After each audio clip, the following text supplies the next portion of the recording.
AM and 105.7 FM The Fan. He owns and operates the Pack-A-Day podcast that airs 365 days a year with over 12 million views on YouTube. A new adventure begins. It's time for the Pack-A-Day radio show with Andy Herman on 1250 AM and 105.7 FM The Fan, powered by the Potawatomi Sportsbook and on the free Odyssey app. Halliburton's hurt right away when he fell. Of course, that strained calf, he's in pain, so emotional. It's the right calf right away. Good morning, Packers Nation. Happy Monday. Welcome into the Pack-A-Day radio show live from the 1250 AM and 105.7 FM The Fan studios and powered by the Potawatomi Sportsbook. Sports are a jerk sometimes. There is no two ways around it. What a brutal injury and situation, not only for Tyrese Halliburton, but certainly for the Indiana Pacers as well. What an unbelievable final series. Pacers Thunder, that was courtesy of ABC that we heard. Tyrese Halliburton, unfortunately, it seemed to be popping his Achilles. Never ideal for any NBA player. Certainly three big injuries throughout the course of the playoffs, including, of course, to Dame Lillard in Milwaukee, Jason Tatum in Boston, and now Tyrese Halliburton in Indiana.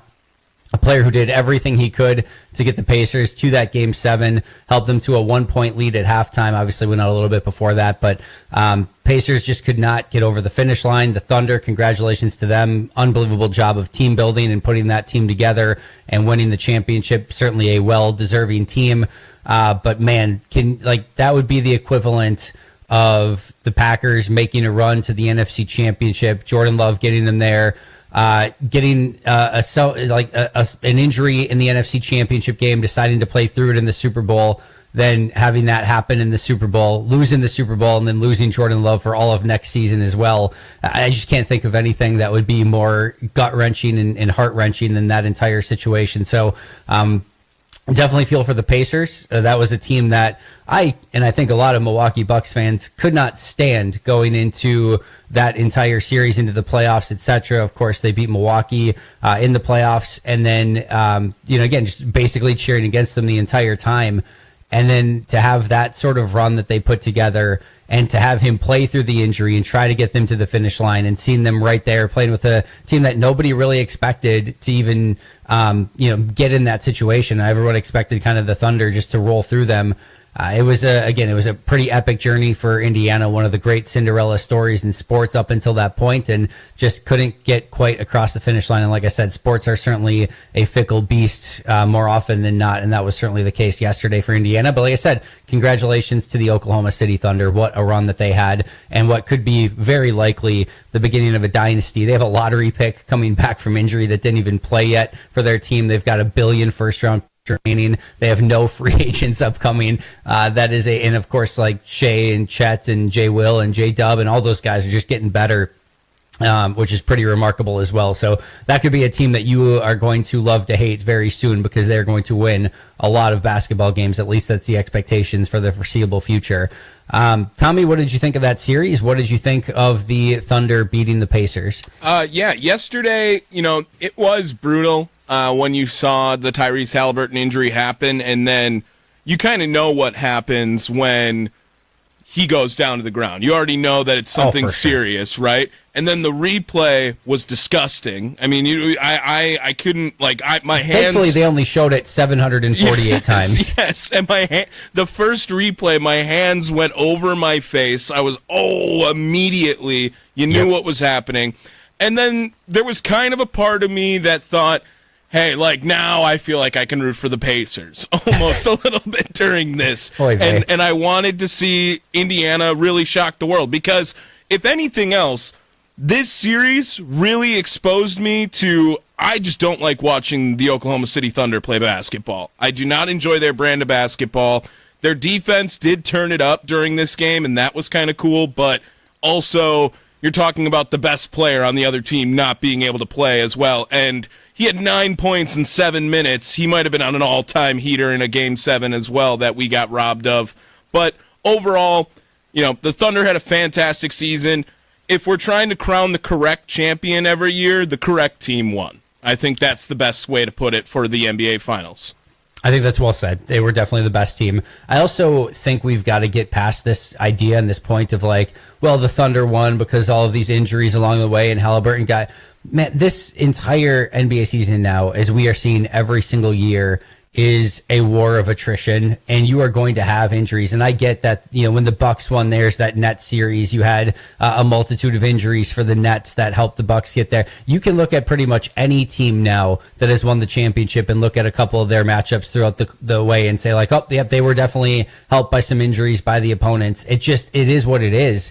And I think what you also have to recognize is, and I think the Thunder are a phenomenal example of this, the younger of a team you are, the more likely that you are to kind of make it through that entire trek, which is just grueling and brutal to try to get through. And I'm not saying obviously Halliburton's old or anything like that. These things are going to happen, but you do have a little bit of an opportunity when you're younger to make it through the season, to maybe make it through it a little bit more unscathed. And certainly the Thunder are a team that is young, they're hungry, and they were able to sort of avoid a lot of those injuries. And they certainly have had some injuries in the past. I mean, Chet's missed a ton of time in his career already. So they were able to get through that. And that's like 90% of the battle right now is just making it to that point without injuries. And if you can do that, you're going to have a great chance to win it. Same thing in the NFL. Yeah. I don't ever want to hear, well, this team didn't have to face so-and-so. But man, that is going to happen every single year at this point. So, battle number one, we know it. Tommy, there's going to be, as we get in sort of transition into this NFL season, there's going to be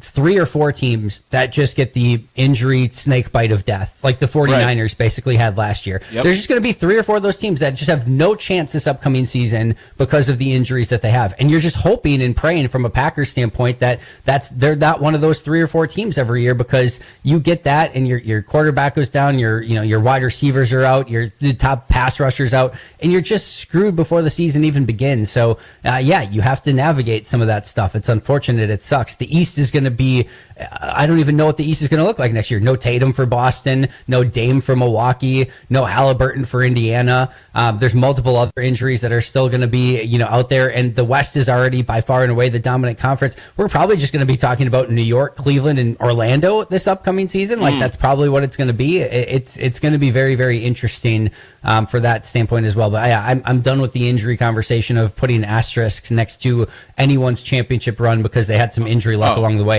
We're just going to do that forever if that's the case. Yeah, no, I mean, there's no way you can asterisk this championship. It went to Game 7. I know Tyrese didn't get to play the entire game, and really at any of the game at that point. He got injured 7 minutes into it. But there's 2 other storylines that I thought really were a part of this NBA Finals. Number one, I will say Chet Holmgren really saved himself in Game 7 too, because the defense was amazing. He was so nothing, it felt like, this entire series, and then the defense was awesome. He still didn't score at nearly an elite enough level that I think a lot of people thought he would have the potential to in this series, but he absolutely saves his narrative, because if the Thunder lose, he's the first finger everyone's going to point at, I feel like, during this series. And then the other thing, Andy, did you think that the celebration or the end of the game was just really awkward for winning an NBA championship? It was definitely weird. It definitely didn't have that. I mean, I know somebody took it and posted it compared to the Florida Panthers winning their championship side by side, and the Panthers are going nuts, and the Thunder, it felt like they won like Game 6 and there was still like a Game 7 to go or something like that is what it kind of felt like. I didn't pay too much attention to it. I guess I'm not exactly sure why it was as muted as it was from the players. You would think that would be the biggest moments of their career. I don't know if part of them was like feeling for Halliburton or whatever the case may be, and sure. I don't know, but it definitely felt a little bit more muted than you're expecting. I don't know if the Thunder are taking this it's only our first championship, like we've got 3 or 4 more of these to come, it was definitely a little bit more subdued compared to certainly the Florida Panthers. And I was at Game 6 when Milwaukee won it. I was in that arena. That was not Giannis was going crazy. That entire Bucks team was going crazy. Mm-hmm. So we've certainly seen NBA celebrations bigger than that. Thunder act like they've been there before. They haven't. So yeah, I guess kudos to them for that. They were celebrating more with 30 seconds left on the clock than after the game was over already. That's when Caruso started to get the people going. But I just thought that was the funniest part of the entire Game 7 too. From there at the end, they were just so not excited, and it was business trip the entire NBA Finals for the OKC Thunder. Yeah, and I think again, this could be very much a harbinger of things to come for that franchise. And you mentioned Chet, man, if he gets all of a sudden like on a Giannis weight adding plan or something like that, like he's only going to get better as an offensive player. There's a handful of players on the team like that. Like I said, they got a lottery pick that didn't even play this past year because of injury. He's going to be coming back too. They are a loaded, stacked franchise, and we're going to be seeing a lot of that team. Again, nothing's guaranteed. You could have some of their players get hurt with all the wear and tear that they had to go through this past season, excuse me.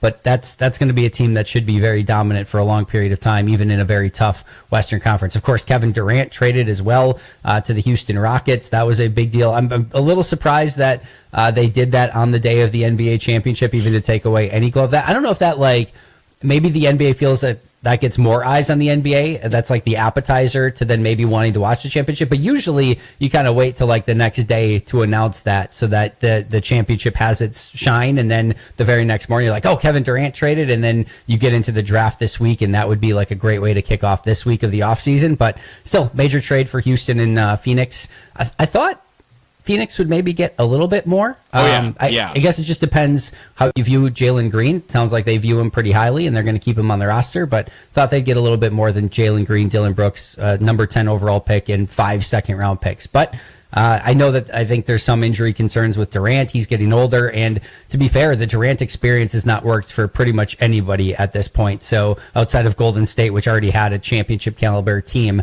so maybe some teams, especially a young team like Houston, is like, is this what we really want to introduce? But I think when you get him at that value, it makes a ton of sense. Yeah. That's a lot of basketball to start off the Pack-A-Day radio show. I understand. We're going to talk a little bit later of how maybe the Packers can follow in the Thunder's footsteps. So we'll transition that a little bit later.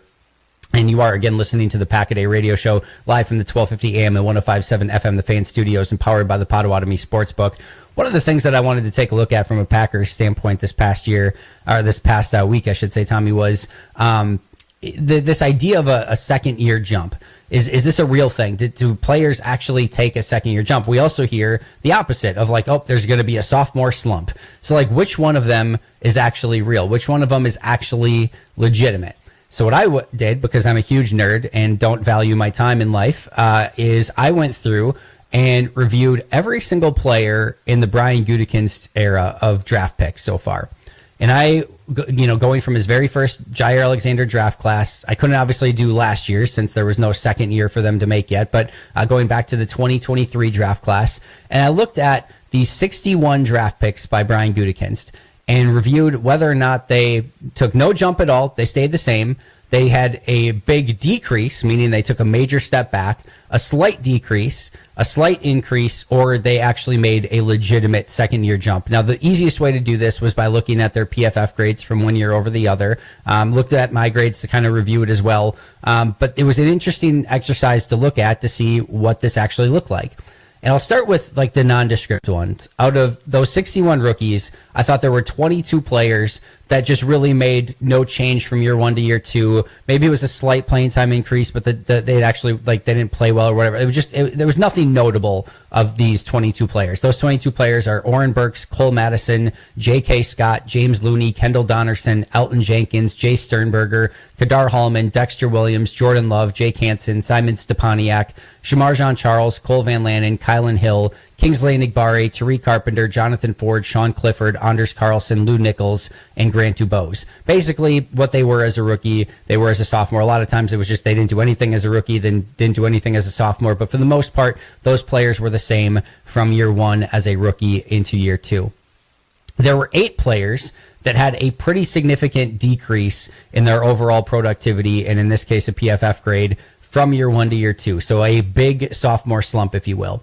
Equinemius St. Brown went from 358 snaps, and some of these are due to injury, of course, but Equinemius St. Brown went from 358 snaps in his first season with a pretty solid PFF grade to no snaps in his second season. Kamal Martin was that interesting one where he actually played as a rookie, 5th-round pick, 208 snaps, a good 68.5 PFF grade. He got cut, played 11 snaps for the Panthers in year two.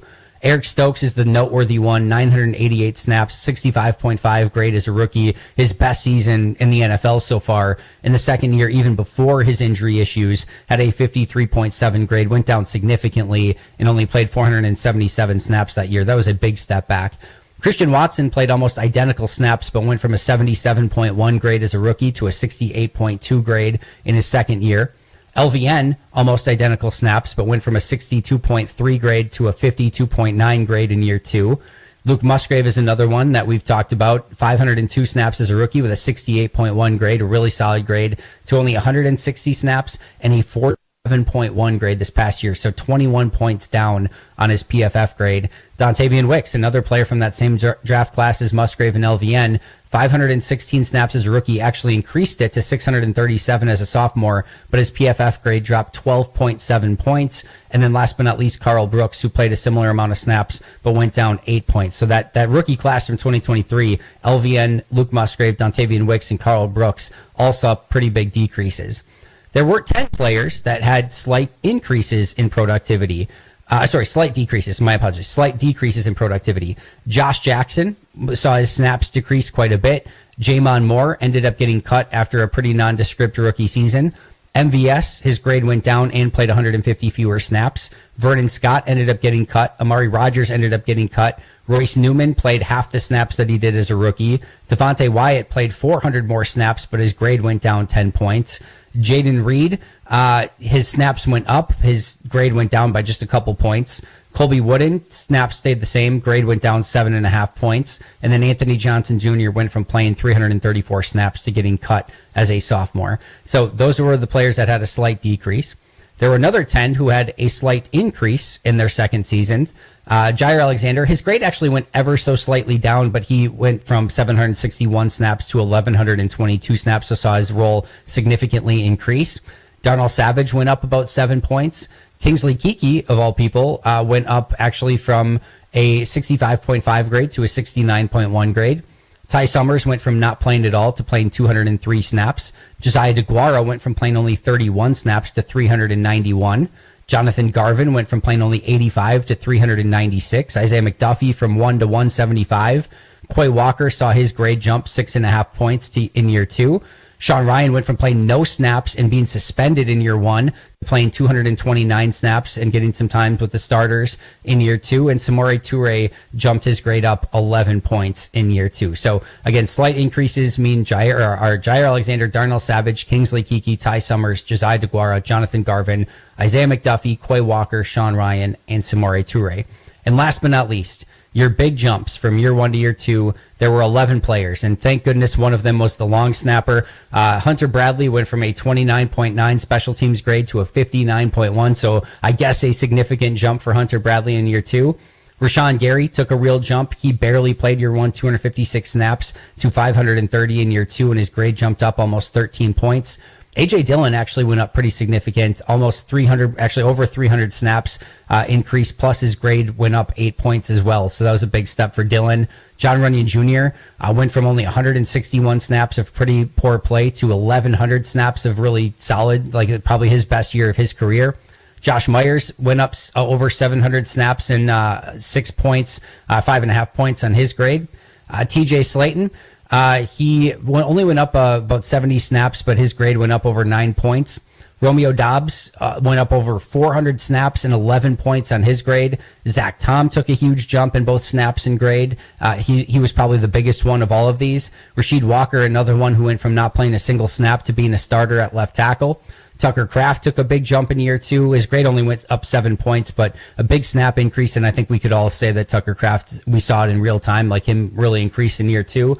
And then Carrington Valentine, his snaps actually went down a little bit from 846 to 606, but grade went up 8 points overall from PFF. So what we found out, and what I would consider true second-year jumps here, the ones that we would really talk about, A.J. Dillon, John Runyon Jr., Romeo Dobbs, Zach Tom, Rasheed Walker, and Tucker Kraft.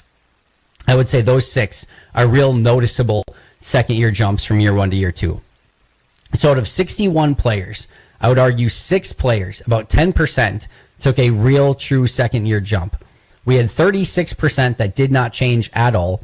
13% actually went down significantly. 16% went down slightly. So 29% overall went down in some capacity. 16% went up slightly. And again, 18% saw a big increase. So basically what it came down to, Tommy, is you had a third of the players took no jump at all. A third of the players somewhat got worse, and a third of the players somewhat got better. So it's basically a crapshoot. So as we look at these year two players, Jordan Morgan, Edgerrin Cooper, Javon Bullard, Marshawn Lloyd, Tyron Hopper, Evan Williams, Jacob Monk, Kitano Ladapo, Travis Glover, and Kalen King. Just know that about a third of those players, about 3 of those players are not going to make any jump at all. They're going to be the same player they are now. A third of them are going to get better in some way, one of them in a significant way, and a third of them are going to get worse, probably one of them in a significant way. So pick your poison on who is who, but that's what we're probably looking at based on previous trends from Brian Gutekunst's draft classes. A nerdy conversation, no doubt about it. If you expected anything different from the Pack-A-Day radio show, I don't know what you were expecting,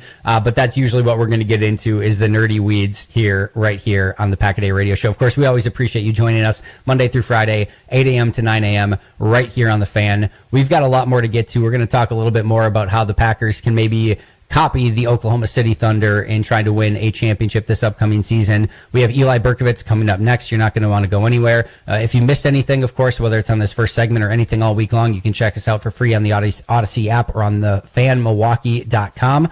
This is the Pack-A-Day radio show powered by the Potawatomi Sportsbook. We'll be right back right after this. Join NBA stars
on 1250 AM and 1057 FM, The Fan.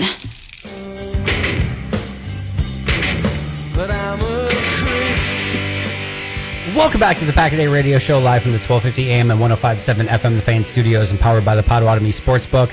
Right now in Milwaukee, 83 and sunny, high of 94, low of 71. There is an extreme heat warning, so make sure to be careful out there. Reminder that the Mason Crosby Show with Mitch Thunder Nellis is coming up next from 9 to 11. Also, Wade versus Diener is back for year 3. Join NBA stars Dwayne Wade and Travis Diener on June 27th for the Champions for Literacy celebration as they make an impact in Milwaukee and at Marquette. Tickets on sale at wadevsdiener.givesmart.com. Again, Wade versus Diener.givesmart.com. Right now, we are being joined by the one, the only Eli Berkovits. Find him on the Pack-A-Day podcast, PackerReport.com. You can find him on social media at @BookofEli_NFL. Eli, great to be chatting with you. How the heck was your weekend, and how are you doing? I'm doing good. I am doing good. The weekend, I think like everyone else in the Midwest, I was trying to avoid melting, quite literally, just walking around outside. It's been as hot as I can remember, which anyone who hears me on the Pack-A-Day podcast knows is not my favorite part of the year, but it's been good. You know, it's been fun in the summer, as you know, Andy. You kind of have more time to get into the weeds a little bit with the Packers and looking at things that during the season you don't really have the time to focus on. So I always like the summer for those kind of nerdier, in-depth kind of breakdowns of the Packers. And we are certainly here completely for that. And we did one of those with second-year jumps just a minute ago, which is a fun conversation to have, and just looking if they're real or not, which was fun, I know, for me to kind of go back and look at and see which of these players actually took jumps, which of them actually had sophomore slumps, and what we can kind of expect from this rookie class moving forward. Before we kind of jump into some of the nerdier things, you had a fun opportunity to go and attend Jaden Reed's celebrity / charity basketball game this past week. Tell us about that. You know, which Packers were playing, who stood out, how did Jaden Reed look? Because I know he's been a little bit banged up with some injury issues. So, tell us all about it. Yeah, Jaden Reed from Chicago. So he had a kind of, like you said, a celebrity kind of charity basketball game here in Chicago. And it was a really, really nice event. I mean, first off, just seeing all the Packers players that were there. You had Jaden Reed, Josh Jacobs, Dontavian Wicks, Mecole Hardman, Tucker Kraft, and Keyshawn Nixon were supposed to be there. I didn't see them. They may have been there. I didn't see them. But in terms of who played, you had Reed and Jacobs on one team. Mecole Hardman was on the other team. It was actually Greg Newsome, the Cleveland Browns cornerback, was also playing. I know there's Newsome, there were some connections to Newsome and the Packers, I feel like, for a little bit at some point, either last year or 2 years ago. But either way, going into the game, I think, like, maybe not any Packer fan, but being the kind of fan that I am, like, my main concern was like, all right, guys, take it easy. Nobody get hurt. Don't roll an ankle. Like, that's really like the whole game. I'm just like, if anyone's on a fast break, I'm like, just let them go. Don't really play hard defense. Like, let's just get out of this game. So I'm happy to report that everyone did leave that game perfectly clean. But I got to say, I mean, these guys can ball. Like, straight up, Jaden Reed, incredible ball handling skills, a good shot. Josh Jacobs took it a little more easy. He was more shooting outside threes, but when he was shooting them, he was looking pretty good. And Mecole Hardman, definitely also a very good player. Overall, it was really good basketball. I mean, it was 110 to like 108 or something, which, in a kind of a pickup, non-semi-professional game, you never know what it's really going to look like. You don't know if it's going to be a good game in general. Jaden Reed had a buzzer beater opportunity at the end of the game to win it. Unfortunately, did not go in. They went to overtime and ended up losing. But it was a great game. It was cool to meet. I met Jacobs, Wicks, Reed, very shortly met Hardman. And all of them were just great guys, and gave all the fans time, spent a lot of time with the kids. So it was cool to just see them up close in person and on a more personal level. Just another example, Jaden Reed can't come through in the clutch. I'm just kidding. It's an awesome event that he put on, and it's really fun to see those players out there. And like you said, the biggest thing from a Packers standpoint is thankfully nobody got hurt. And it's just great to see that Jaden Reed was able to play, because I know he had a flag football, or not a flag football, just like a football camp that he put on for kids the week before.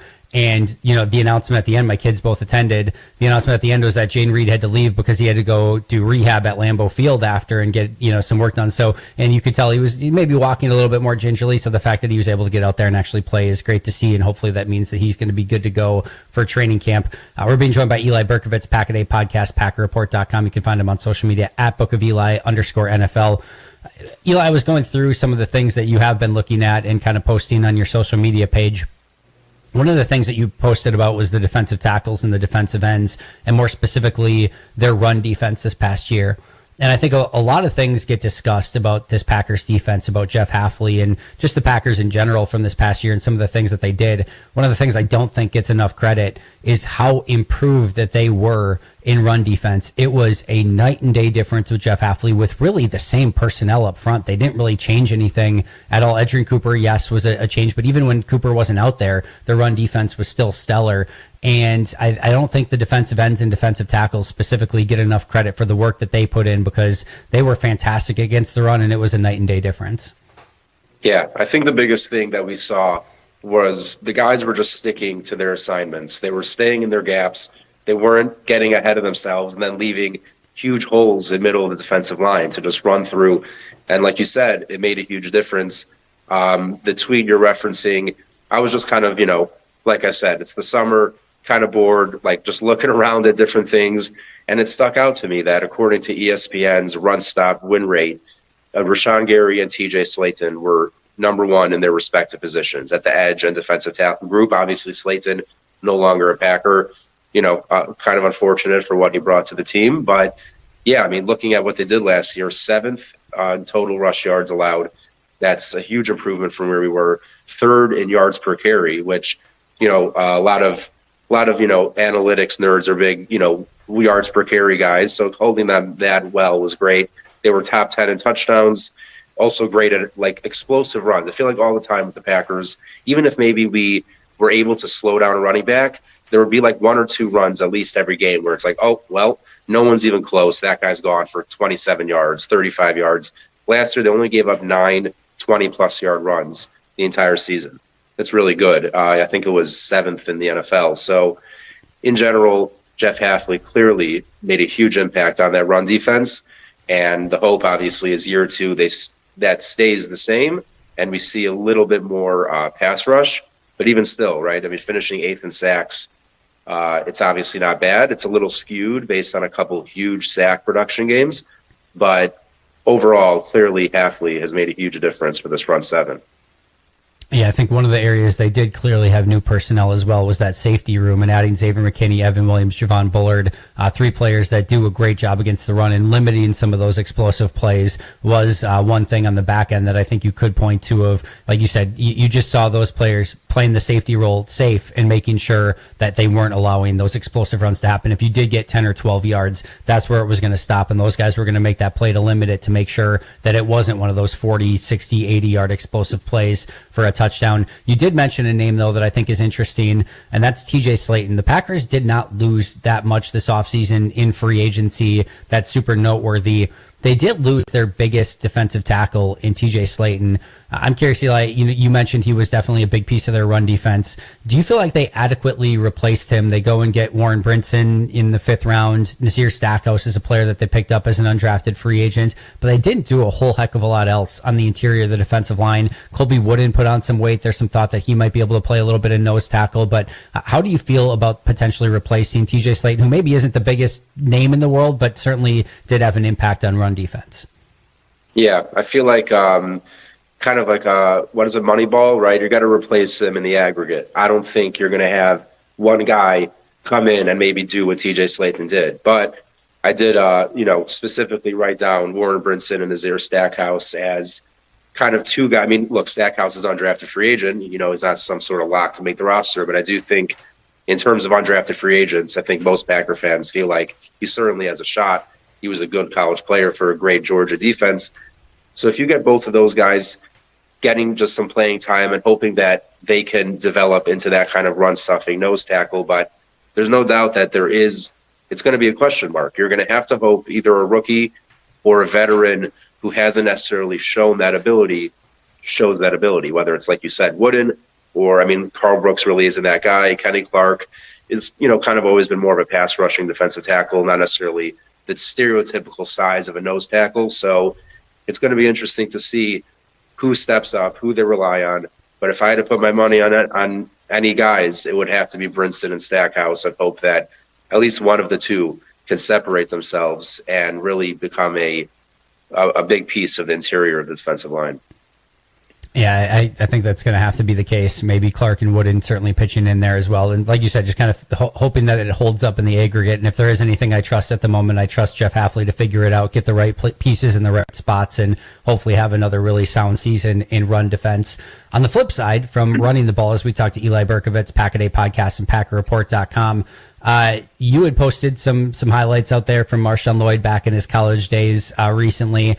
And I know a lot of people are very excited about what he can potentially bring to the table in year two if he can stay healthy. He was out there at minicamp, looks good. He looks still very explosive. I'm certainly excited as well. But when you kind of went back and looked at some of the college stuff, what did you feel he could potentially bring in this upcoming 2025 campaign?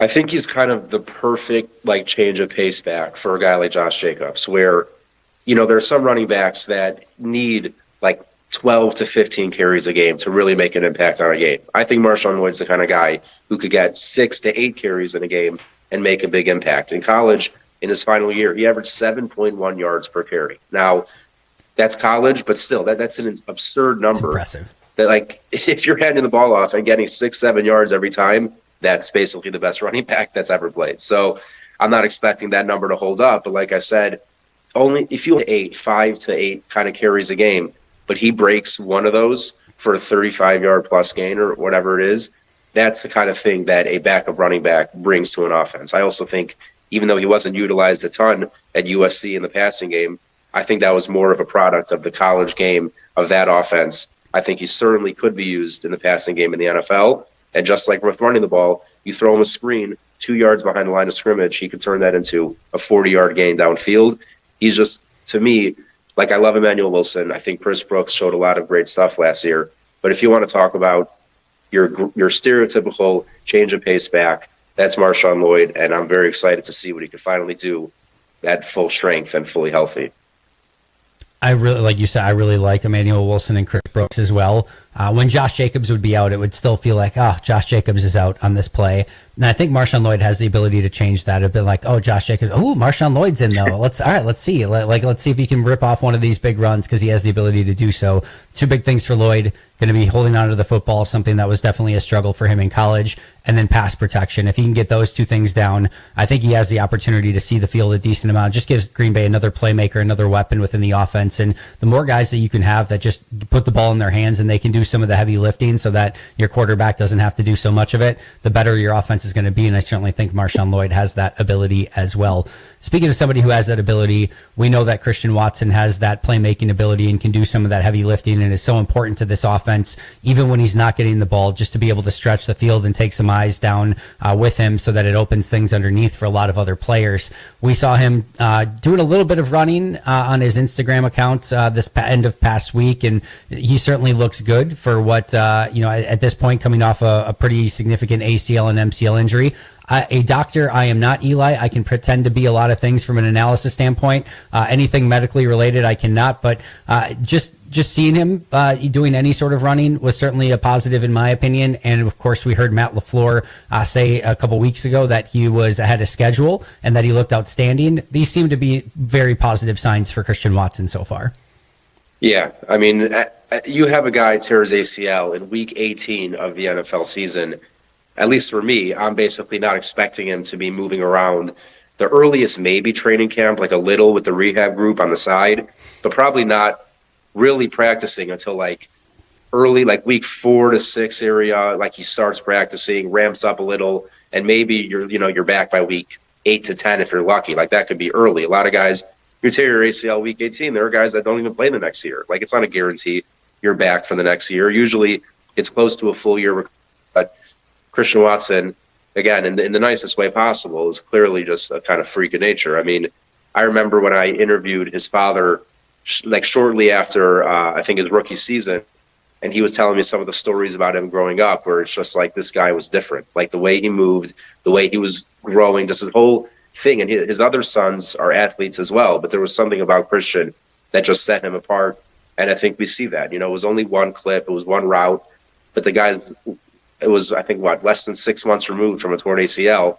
And he was running, not full speed, but he was running fast. He was running hard.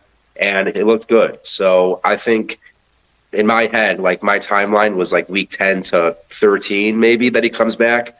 I'm kind of bumping that up now to like week 7 to 10, maybe. Like maybe I'm getting ahead of myself, but he looks really good for someone coming off a torn ACL that late in the season. Yeah, I think the big thing is, again, just that it looks good. And again, whatever the timeline ends up being, the timeline ends up being. But it certainly seems that he, and as Matt LaFleur said, is ahead of schedule. And I'll take any positive news when it comes to Christian Watson that I can take, because, again, he can be such an important piece within this offense. And just some of the ideas of getting like Christian Watson and Matthew Golden out there at the same time, and just some of that speed is very enticing as well. So hopefully we're able to see some of that. And hopefully when Christian does come back, he looks like Christian, not like 80% of Christian or anything like that. His speed is so important to his game, and hopefully he has the ability to play exactly like he did prior to that injury. All right, before we get you out of here, Eli, a couple quick ones.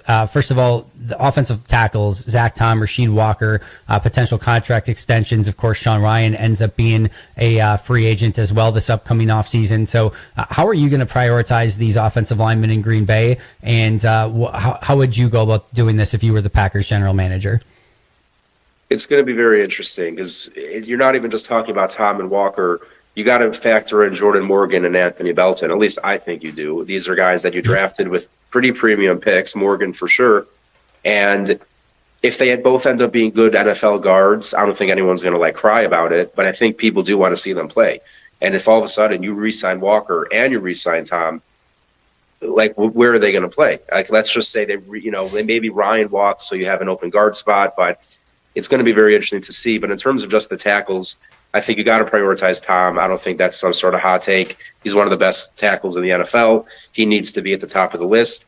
And if you could manage to get Rasheed Walker back, like I'm not really going to complain, but I just think you're going to end up tying a ton of money up in your tackles when you just drafted 2 tackles, at least college tackles, pretty early in the draft. So for me, I'm really focusing on Tom. If you could manage to get Walker at like a cheap deal and you really want him back, I'm not going to go nuts over it.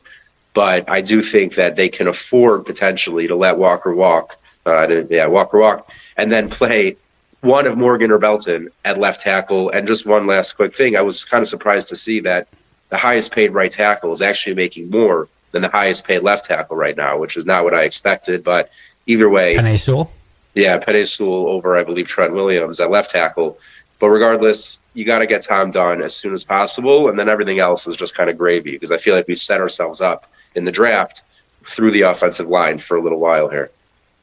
Yeah, the whole left tackle, right tackle thing has certainly changed some of the best pass rushers in the NFL, including guys like TJ Watt at left defensive end. And, the blindside thing and you're in shotgun is certainly a little bit less than what it used to be when you were under center all the time. So definitely is evened out quite a bit, and not surprising to see that some of these right tackles are getting paid just as much as the best left tackles, or in Penei Sewell's case, even more. Before we get you out of here, Eli, last thing, Packers training camp's coming up in about a month from today exactly. What's the number 1 or 2 things that you're going to be looking for as we get out to training camp? It's probably going to be everyone's answer, but it's got to be Matthew Golden for me. Like, I just want to see what he can bring in, full speed practices, pads, helmets, the whole deal. And I mean, also Savion Williams, like he's someone that's so exciting and brings so much to the table that I just want to see how they're going to use him. I want to see what he looks like in an NFL offense, not in a college offense. So starting at the receiver group, I'm really excited about that. And then I would probably say, I want to see what these cornerbacks are going to look like. Obviously, no more Jair.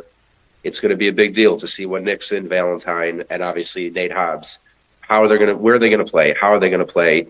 That secondary is probably going to be the difference maker, I think, for this team, because it could either be really ugly and we could be like, wow, we need a Jair and we're kind of in a big pickle here, or they're going to step up and we'll be like, wow, okay. I mean, Valentine, that rookie season was legit. He actually has something there. Nixon, 6 games he played outside. That was for real. He can do it. And then you put Hobbs in the slot, and I think that's a good secondary right there. Then you have Javon Bullard playing a bit. So that's kind of what I'm going to look for, the speed guys, the receivers and the corners. I did a deep dive today on Nate Hobbs. If anyone wants to check that out over on the Pack a Day podcast, watching every snap of his from this past year, giving him my grade for the year, and then also kind of some things that I learned about him. If anyone wants to check that out, and I think they'll feel very good about Nate Hobbs coming off of that if you end up listening to it. So make sure to check that out over on the Pack a Day podcast. Eli, you've got a lot of stuff cooking as well. PackerReport.com, Pack a Day podcast. What do you got coming up this week, and anything else you want to plug on the way out? Just check out our Pack Report. I plan on doing kind of like a positional breakdown throughout the summer as we approach training camp. So keep an eye out for that on Pack Report. And then any other content I got going, you will see over on Twitter at @BookofEli_NFL.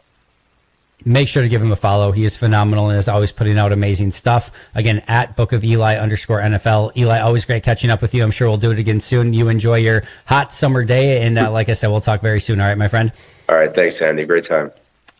You bet. That is Eli Berkovits, Pack a Day podcast, PackerReport.com. Again, find him on social media at @BookofEli_NFL. This is the Pack a Day radio show. We got a lot more to talk about, so don't go anywhere. We'll be right back right after this. Loving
For joining us this past segment. That was the Mike Breen call of the Oklahoma City Thunder. I see what you did there. I've taken the NBA by storm. I see what you did there, Mike Breen. That was courtesy of ABC.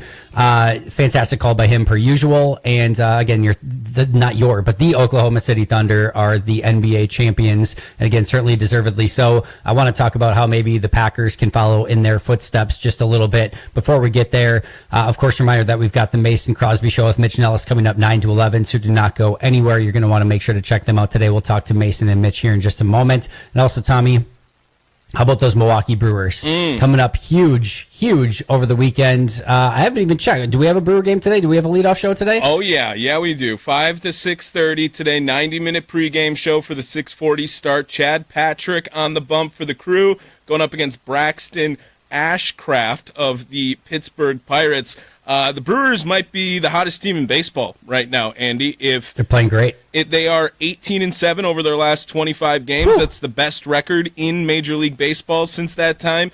The Brewers put up like 45 runs or something crazy over the last 4 games. Was an awesome weekend in Minnesota. Yesterday was scary. Got a little scary at the end. And I can't believe, I can't remember who was standing there in the 9th inning, but 100 down the middle to end the game. You got to go down swinging, Minnesota. You just got to go down. But it was awesome to watch. Awesome.